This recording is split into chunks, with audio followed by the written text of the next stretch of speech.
আপনাদের জানিয়ে রাখি, আপনারা দেখছেন যে চিত্র, ভাঙড় বিধানসভা কেন্দ্রের চিত্র আপনারা এই মুহূর্তে দেখতে পাচ্ছেন।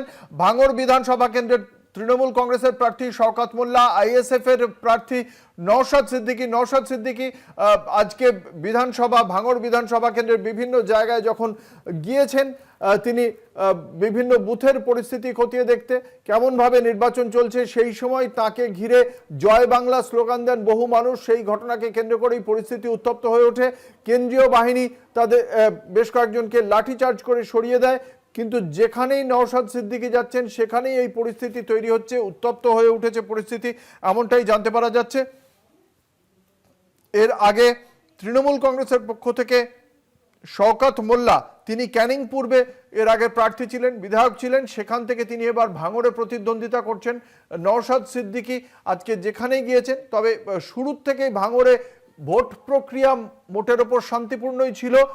এখনো পর্যন্ত বুথে বড় কোনো গন্ডগোল হয়নি। আমরা সরাসরি চলে যাব জাহাঙ্গীর হোসেনের কাছে। জাহাঙ্গীর এই মুহূর্তে রয়েছেন ভাঙড়ে। জাহাঙ্গীর, যে চিত্র তুমি তুলে ধরেছো সেখানে যথেষ্ট পরিস্থিতি উত্তপ্ত ছিল, আমরা দেখালাম দর্শকদের। জাহাঙ্গীর, এই মুহূর্তে বুথে কিরকম ভাবে নির্বাচনটা হচ্ছে? নওশাদ সিদ্দিকী বুথে নির্বাচন প্রক্রিয়া, ভোট প্রক্রিয়া নিয়ে তার কি মূল্যায়ন? একেবারে আমি একটি বুথে দেখানোর চেষ্টা করছি। সেখানে কিন্তু যারা ভোটার আছে তারা কিন্তু সুষ্ঠুভাবে ভোট দেওয়ার জন্য লম্বা লাইন দিয়ে দাঁড়িয়ে আছে। ভোটাররা তারা সুষ্ঠুভাবে ভোট দিচ্ছেন, সেদিক দিয়ে কোনো রকম সন্দেহ নেই। কিন্তু যখন প্রার্থী কোথাও যাচ্ছেন সেখানেই কিন্তু উত্তেজনা পরিস্থিতি তৈরি হচ্ছে। নওশাদ সিদ্দিকী ইতিমধ্যে কয়েকটি জায়গায় গিয়েছিলেন, সেখানে কিন্তু তাকে লক্ষ্য করে জয় বাংলা স্লোগান দেওয়া হচ্ছে। আর যেখানে স্লোগান দেওয়া হচ্ছে সেখানে তিনি দাঁড়িয়ে তিনিও বলছেন বাংলার জয় হোক। ফলে একদিকে যেমন মুখোমুখি তৃণমূল কর্মী সমর্থন আছে, অন্যদিকে নওশাদ সিদ্দিকী হচ্ছেন। ইতিমধ্যে একটি ভোট কেন্দ্রের মধ্যে নওশাদ সিদ্দিকী প্রবেশ করছেন, তিনি কথা বলার চেষ্টা করছেন, যারা ভোটার আছে তাদের সাথে কথা বলার চেষ্টা করছেন। তবে ভোট যাতে সুষ্ঠুভাবে হয় তার জন্য কিন্তু বাঁশ দিয়ে চারিদিক দিয়ে বাঁশের ব্যারিকেডিং করা দেওয়া হয়েছে। পাশাপাশি কেন্দ্রীয় বাহিনী তারা কিন্তু মোতায়েন আছে। এই যে দেখানোর চেষ্টা করছে, একটি গার্ড করে দেওয়া হয়েছে, যেখান থেকে মাত্র 3-4জন করে ঢোকানো হচ্ছে এবং তাদের পরিচয়পত্র দেখানোর পর তারপরে কিন্তু ভিতরে ঢুকতে দেওয়া হচ্ছে। আমরা কিছুক্ষণের মধ্যে নওশাদ সিদ্দিকীর সাথে কথা বলার চেষ্টা করব। তিনি এই বুথের মধ্যেই প্রবেশ করেছেন, তিনি বার হলে অবশ্যই কথা বলার চেষ্টা করব। তবে শান্তিপূর্ণভাবে ভোট হলেও শওকত মোল্লাও কিন্তু অভিযোগ তুলছিলেন যে রাতের অন্ধকারে কয়েক জায়গায় তৃণমূল কর্মীদের মারধর করা হয়েছে এবং চালতিবাড়ি অঞ্চলে সেখানেও তৃণমূল কর্মীদের মারধর করা হয়েছে। অন্যদিকে নওশাদ সিদ্দিকী তিনিও অভিযোগ করেছেন যে রাতের অন্ধকারে তৃণমূল আশ্রিত দুষ্কৃতীরা তারা কিন্তু বিভিন্ন জায়গায় আইএসএফ কর্মীদের সমর্থকদের মারধর করেছেন এবং হুমকি দেওয়ার চেষ্টা করছে যাতে তারা ভোট দিতে পারে। তবে নওশাদ সিদ্দিকী সকাল থেকে বিভিন্ন এলাকায় যাচ্ছেন, সেখানে কিন্তু ঘুরে দেখছেন। তবে ইতিমধ্যে বেশ কয়েকটি জায়গায় যেখানে নওশাদ সিদ্দিকী যাওয়ার পরেই সেখানে কিন্তু নওশাদ সিদ্দিকী ঘিরে জয় বাংলা স্লোগান দেওয়া হচ্ছে। সার্বিকভাবে কেন্দ্রীয় বাহিনীর কি ভূমিকা? রাতের অন্ধকারে যখন দুপক্ষই অভিযোগ করছে তাদের সমর্থকদের মারধর করা হচ্ছে, কেন্দ্রীয় বাহিনীর ভূমিকা কি তার মানে যেটা প্রত্যাশিত ছিল তা হয়নি?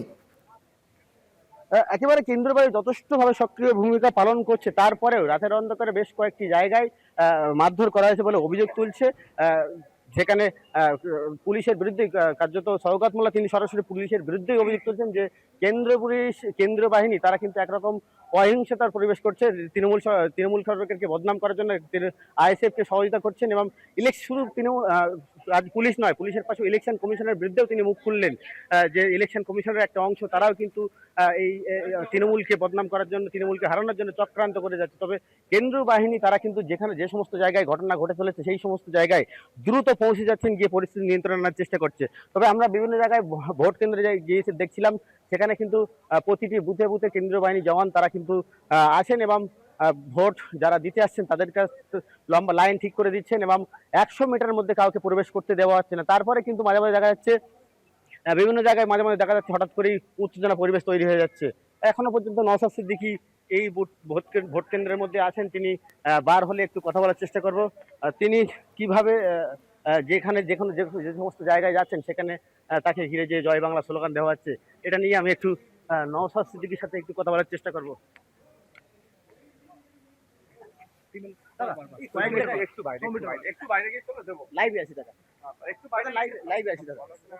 একেবারে ভোটারদের সাথে হাত মেলাচ্ছেন নওশাদ সিদ্দিকী, ভোটারদের সাথে হাত মেলাচ্ছেন, একেবারে কথা বলার চেষ্টা করছি। আমিও দাদা আপনারা দেখছেন ভোটারদের সঙ্গে হাত মেলাচ্ছেন নওশাদ সিদ্দিকী ভাঙড় কেন্দ্রের। যাচ্ছেন তো সেখানে আপনার লক্ষ্য করে জয় বাংলা স্লোগান দেওয়া আছে, আপনি নিজেই দেখলাম ছুটে যাচ্ছেন ওখানে। না, ওখানে অশ্লীল ভাষায় বেশ কিছু কথা বলেছে যেগুলো মিডিয়ার সামনে বলা যায় না এভাবে, সেই জন্যই।